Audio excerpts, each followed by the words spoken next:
2008 সালে আমেরিকার একজন মহিলা যার নাম হলো ড্যানিয়েল লুডুকা। এই ড্যানিয়েল লুডুকা যখন কলেজ লাইফে পড়তো, তার অনেক মুসলমান বন্ধু ছিল।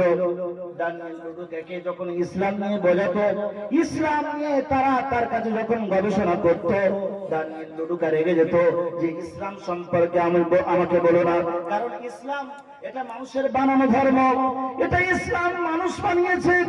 ড্যানিয়েল লুডুকা নিজেই বয়ান দিচ্ছে, নিজেই বক্তব্য দিচ্ছে, আমি ইসলাম ধর্মটাকে পছন্দ করতাম না।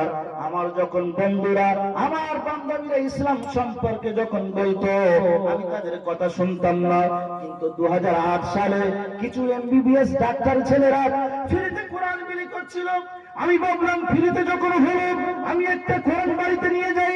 ড্যানিয়েল লুডুকা ফ্রিতে কোরআন পেয়ে একটা কোরআন বাড়ির মধ্যে নিয়ে গেল। বাড়ির মধ্যে নিয়ে ড্যানিয়েল লুডুকা পড়তে চালু করলো।